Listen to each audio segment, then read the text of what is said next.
Durante o período, a atividade de uma empresa desenvolve-se através de três ciclos. O ciclo de exploração, também denominado o ciclo operacional, o ciclo de investimento e o ciclo de financiamento. Em dois vídeos anteriores falamos dos dois primeiros ciclos, o de exploração ou operacional e o ciclo de investimento. Neste vídeo vamos falar no ciclo de financiamento da empresa. Mas antes quero agradecer-lhe o facto de estar a visualizar este vídeo. Sejam muito bem-vindos à Certform Escola de Formação Prática. Eu chamo-me Miguel Fragoso, sou economista e contabilista certificado e sou formador nas áreas da contabilidade, fiscalidade e finanças empresariais. Na Certform desenvolvemos vários cursos práticos e de especialização. Para consultar a oferta formativa da Certform Escola de Formação Prática, bastará ir ao site da Certform e na área e-learning e live streaming vai encontrar todos os cursos que atualmente desenvolvemos, tanto na forma e-learning, na plataforma e-learning da Certform, cursos de formação práticos e de especialização, 24 horas, 7 dias por semana disponíveis. A partir do momento em que faz a sua inscrição num curso e-learning, tem acesso às credenciais de acesso à plataforma e pode imediatamente começar o seu percurso formativo. Vai ter videoaulas, materiais de apoio, para que possa ter a sua formação em contexto fortemente prático. Em live streaming, os cursos têm uma data marcada, porque se tratam de sessões síncronas, ou seja, em tempo real. E para tal, na página da Certform, pode também consultar no calendário de formação os próximos cursos que vão iniciar na Certform Escola de Formação Prática na forma live streaming. Quer em e-learning, quer live streaming, os cursos podem ser feitos a partir de qualquer parte do mundo. Vamos então falar sobre o ciclo de financiamento de uma empresa. O que é que vem a ser este ciclo de financiamento? Bom, nos vídeos anteriores nós falamos do ciclo operacional da empresa, muito relacionado com a sua atividade ordinária, aquilo que advém do seu objeto social, e os movimentos de inventários, de mercadorias, respectivas contas a receber e contas a pagar relacionadas com a exploração e os respectivos meios financeiros líquidos de caixa e equivalentes de caixa. Também falamos sobre o ciclo de investimento da empresa relacionado com investimentos nos ativos não correntes, adquirir ativos fixos tangíveis, adquirir ativos intangíveis, as respectivas depreciações dos ativos fixos tangíveis, as amortizações dos ativos intangíveis, as eventuais imparidades neste tipo de investimentos, também revalorizações e as flutuações de justo valor aqui neste movimento que acontece no ciclo de investimento. Hoje vamos falar do ciclo de financiamento da empresa. Como é que a empresa se financia? A empresa ela pode ser financiada a partir de capitais próprios ou a partir de capitais alheios. E quando estamos a falar de capitais alheios, vamos dar aqui uma ênfase especial no que aos empréstimos diz respeito. Toda esta atividade de investimento, ou esta atividade de financiamento, melhor dizendo, ela diz respeito às transações relacionadas com os financiamentos obtidos, com as realizações ou reduções de capital e outros instrumentos de capital próprio, a própria cobertura de prejuízos, as doações, o pagamento de juros e dividendos, entre outras transações de financiamento.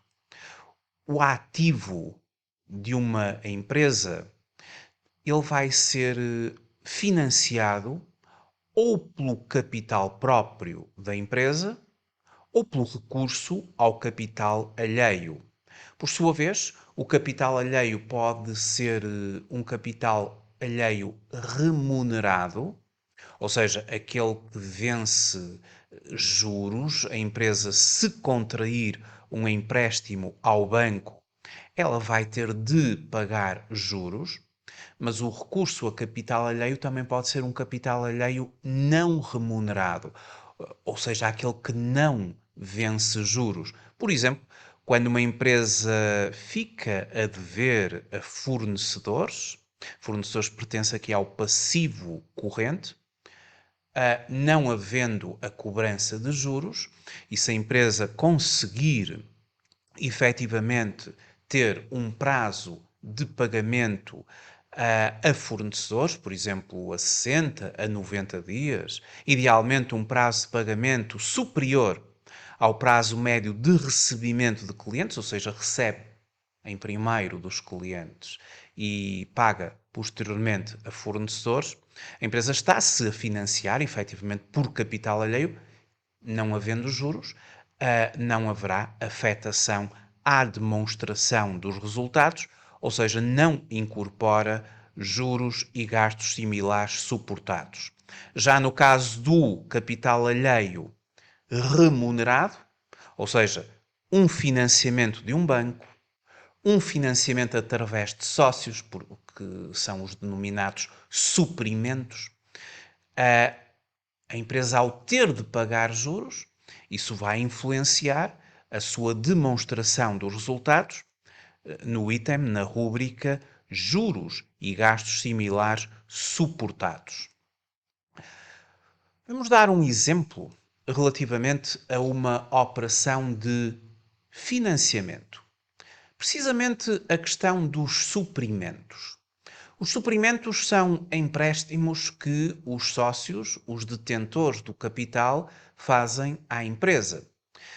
Vamos imaginar o seguinte exemplo: um sócio emprestou à empresa 10.000 euros, sendo que a taxa de juro anual que ficou estipulada no contrato de suprimento é de 10%.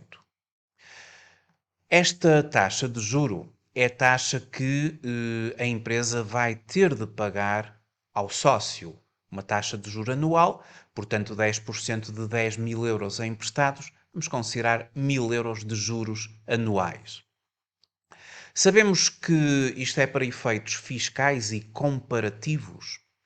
A Euribor a 12 meses do dia da constituição desta dívida, ou seja, no dia 12 de janeiro de um determinado ano N, a Euribor a 12 meses era nessa altura de 1,2%. E prevê-se que o reembolso do capital e dos juros seja daqui por mais de um ano ou daqui por um ano. Como é que nós faríamos o reconhecimento na contabilidade desta operação? Isto é uma operação de financiamento. É um empréstimo que a empresa está a contrair, no caso concreto, de um sócio.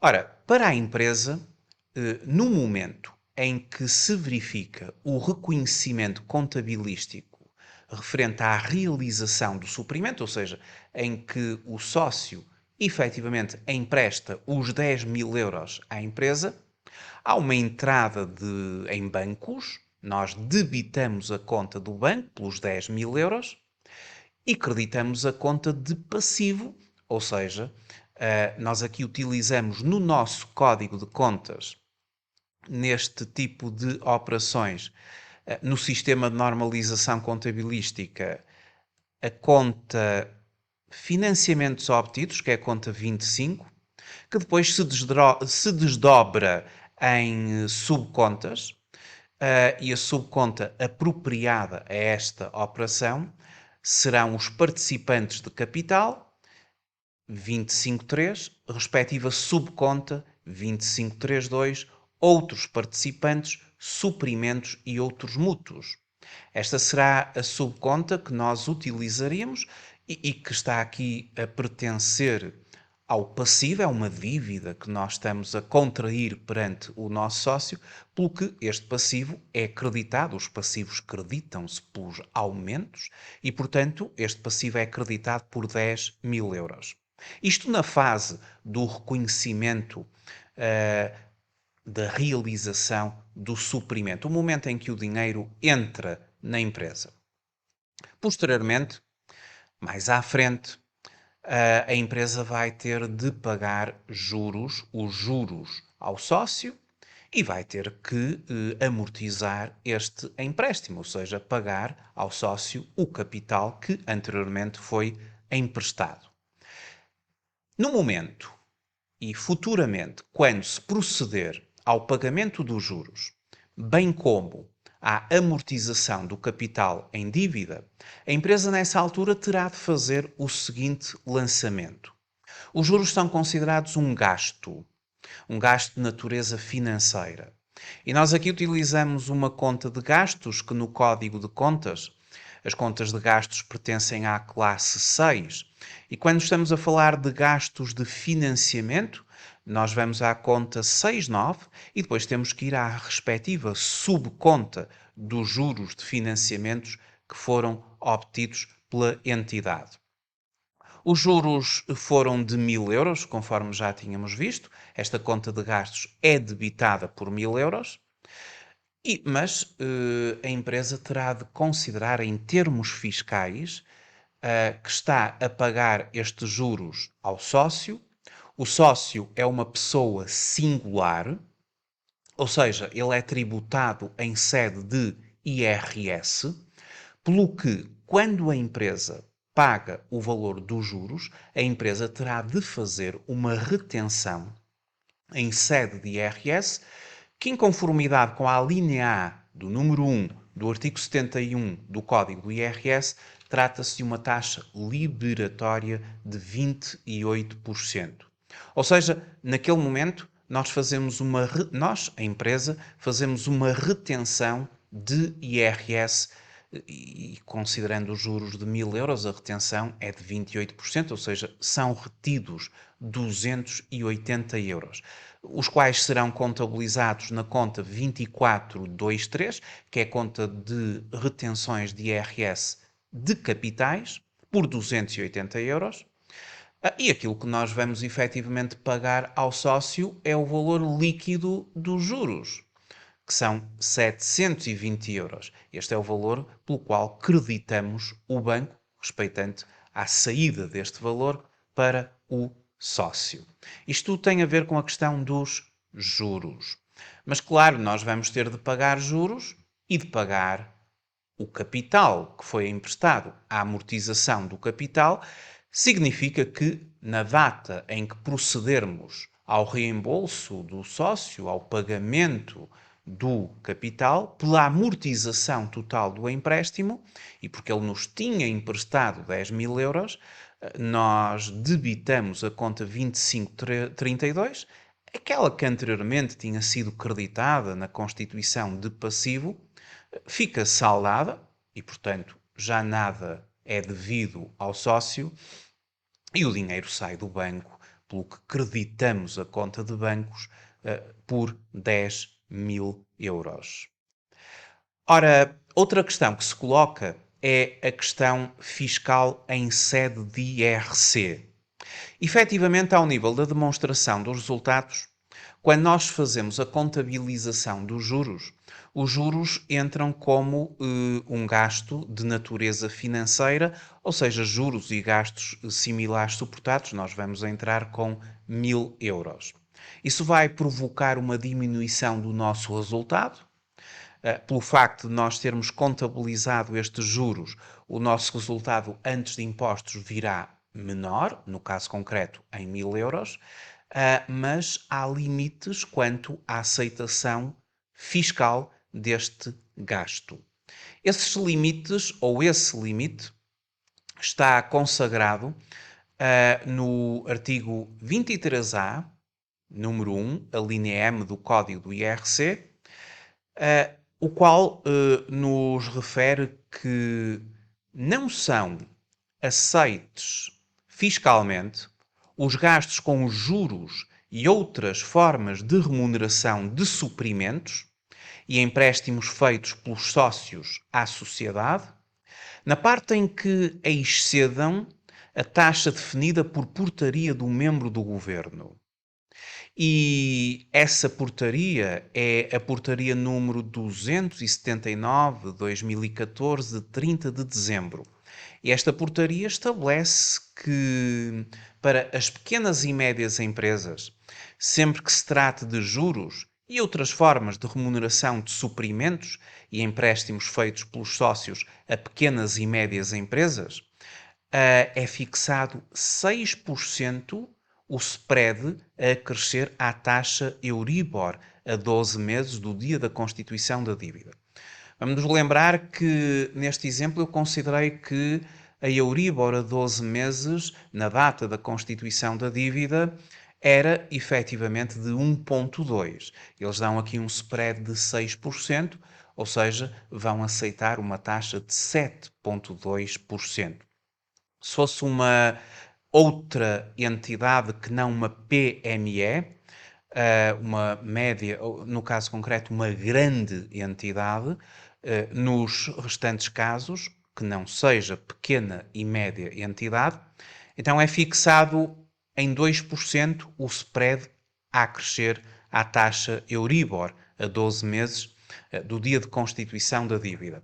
Eu estou aqui a pressupor que estamos perante uma pequena e média entidade, portanto vamos usufruir de um spread de 6% à taxa que foi considerada, não esquecendo que estávamos a considerar uma taxa Euribor a 12 meses do dia da constituição da dívida de 1,2, mas na verdade nós fizemos 10% de taxa de juro.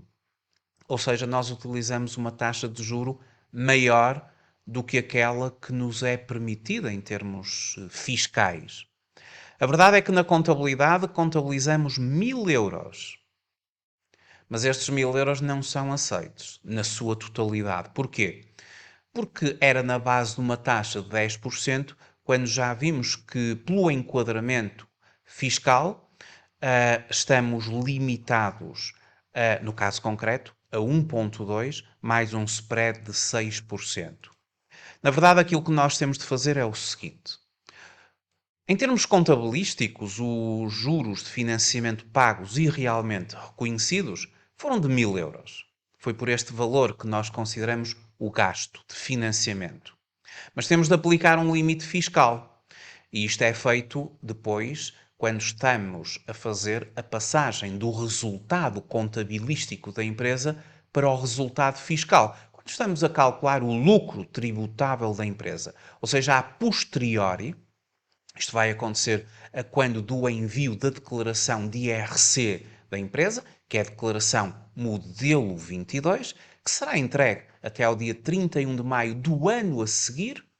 Aí teremos de fazer uma correção fiscal.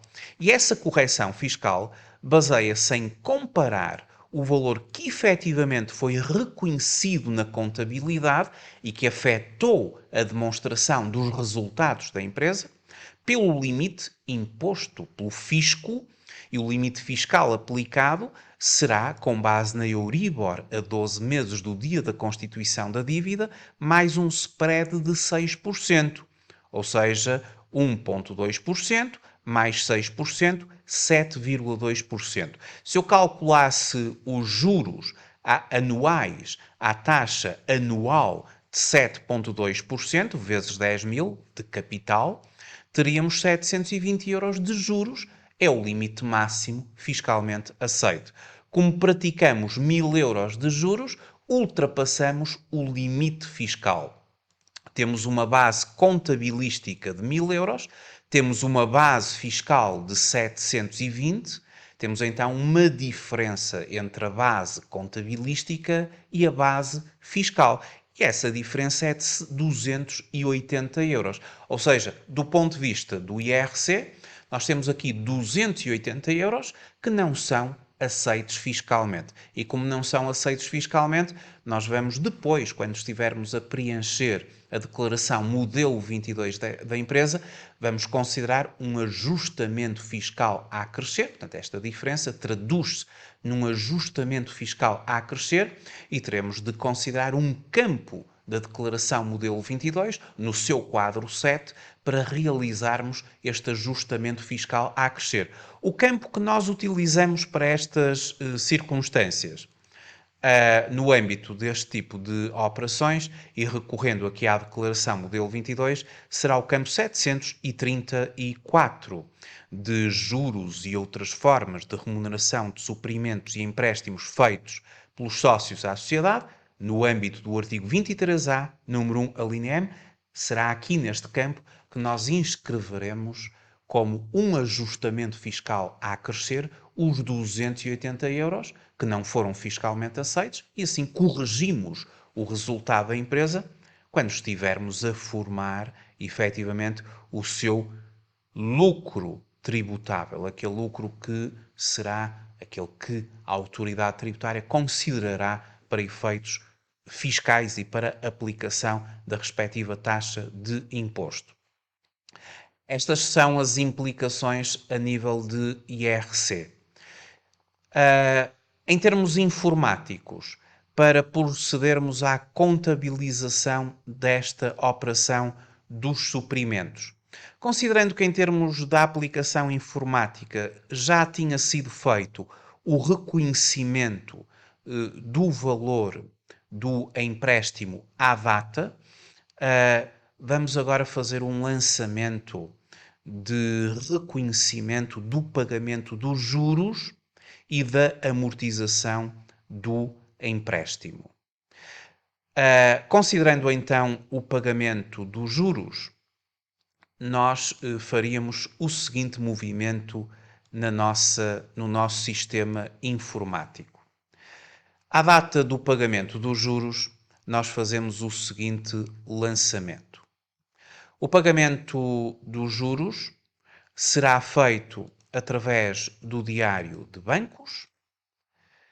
Entramos então no diário de bancos da empresa, considerando que a data de lançamento ocorreu ao último dia do mês de janeiro, considerando aqui um documento interno da empresa e que foi pago no dia 12 de janeiro, o respectivo pagamento de juros, de suprimentos, que são, portanto, gastos de financiamento. O nosso sistema informático abre-nos as linhas de lançamento e nós vamos considerar um documento interno da empresa que terá de ser efetivamente realizado, elaborado pela empresa. Imaginem que era o número 1. A primeira conta será então a conta dos juros. Vimos que seria a conta 6911. Vamos ver aqui no plano de contas. Esta conta 6911, juros de financiamentos obtidos. Lembram-se que o valor dos juros que a empresa efetivamente reconheceu foram 1000 euros. Depois temos de considerar a retenção em sede de IRS, que será a conta 242, IRS, mas depois terá de haver a respectiva subconta de capitais de pessoas singulares. Aqui o plano de contas está a considerar a conta 24231. O valor foi de 280 euros, uma taxa liberatória de 28% sobre o valor dos juros. E depois o respectivo pagamento, e só vou mencionar aqui um dado que me está a ser pedido.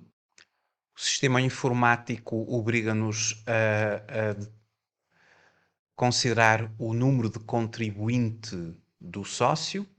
Vamos supor que era este número contribuinte, o número fiscal, o número de identificação fiscal do sócio, é obrigatório a identificação. E depois a conta 12 de bancos. Nós temos aqui o nosso banco 1 e aqui o respectivo valor a crédito e que foi de 720 euros. Ora, 720 euros e o lançamento encontra-se no âmbito das chamadas partidas dobradas, o somatório dos débitos igual ao somatório dos créditos. Posteriormente, fazemos também o lançamento do valor que efetivamente foi pago pelo sócio, pela empresa ao sócio, ou seja, a amortização do capital. Chegados ao momento em que a empresa paga os juros, pagará também o valor do capital emprestado, um determinado documento interno que foi criado para este efeito, vamos supor que seria o documento agora número 2, e portanto verifica-se o valor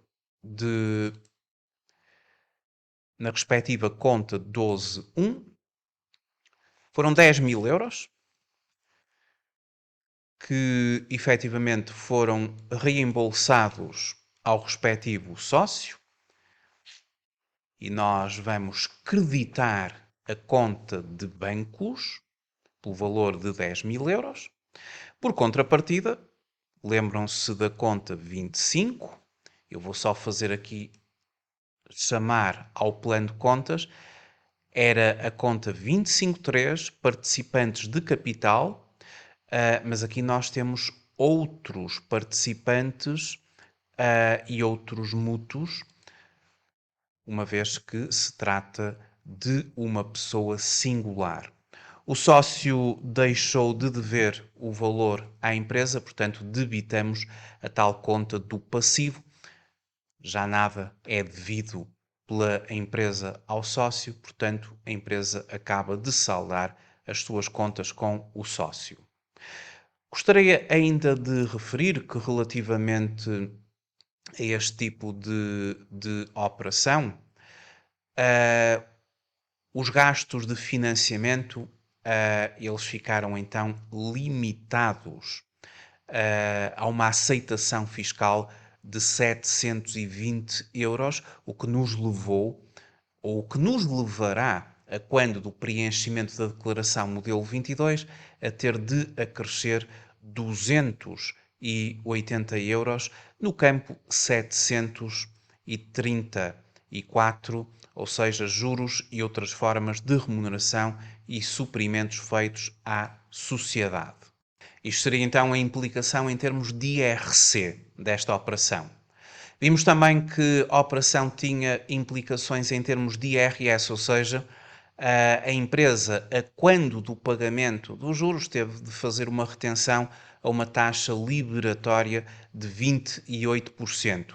E sendo uma taxa liberatória de 28%, o sócio, quando chegar à altura dele entregar o IRS, uma vez que foi aplicada uma taxa liberatória de 28%, as taxas liberatórias liberam o sujeito passivo de declarar o rendimento se a sua opção for não englobar este rendimento. Então, tratando-se de rendimentos sujeitos à retenção na fonte, a taxa liberatória, o preenchimento do anexo E da declaração modelo 3, só vai ocorrer se o sujeito passivo optar pelo englobamento dos rendimentos. Caso ele opte por não englobar este rendimento, os 28% de retenção na fonte serão o pagamento definitivo desta mesma operação. Um outro exemplo, temos a sociedade PPP Limitada, que foi constituída a 14 de setembro do ano N, com um capital social de 10 mil euros, detido pelos sócios Alberto Marques e Madalena Rodrigues, em partes iguais. No seu pacto social não existe nenhuma cláusula relativa a suprimentos. Confrontados com a insuficiência do capital social, os dois sócios reuniram a 12 de janeiro do ano seguinte, deliberando por unanimidade que ambos realizariam até 15 de fevereiro do ano seguinte um suprimento de 5 mil euros cada, a ser reembolsado a 15 de fevereiro do próximo ano, portanto, um ano após a respectiva entrada. A taxa de juro anual é de 3% e os sócios realizaram as transferências bancárias para a sociedade a 16 de fevereiro. Vamos fazer o reconhecimento contabilístico da realização dos suprimentos. Então, pela entrada ou pela realização dos suprimentos, nós começamos por debitar a conta do banco, de 10 mil euros, e abrimos uma conta, dentro da conta 2532, para cada um dos sócios. O Alberto, 5 mil euros, e a Madalena, 5 mil euros. Portanto, esta foi a primeira operação. Depois, a quando, mais tarde, não é? Porque há aqui um grande desfazamento temporal, quando se verificar o reembolso dos suprimentos e considerando também o pagamento dos juros, nós, nessa altura, vamos creditar a conta de bancos por 10.216, debitar a conta dos suprimentos no âmbito, já sabemos, sempre no nosso código de contas, que é conta 253, que incorpora aqui este mesmo passivo, participantes de capital, outros participantes, suprimentos e outros mútuos.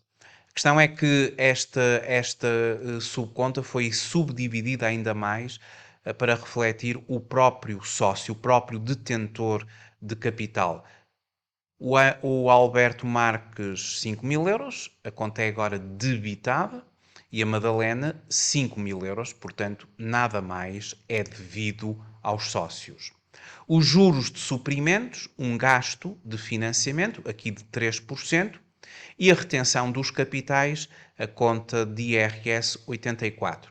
Aqui, ao considerar uma taxa de 3%, e se considerarmos aqui como uma entidade pequena e média entidade, esta taxa vai ficar bastante abaixo daquele spread de 6%. Isto significa que aqui vai haver efetivamente uma aceitação fiscal, ou seja, este gasto de financiamento vai ser integralmente aceito e não haverá correções fiscais depois no modelo 22. Muito obrigado por ter visualizado este vídeo. Até breve, até uma próxima oportunidade.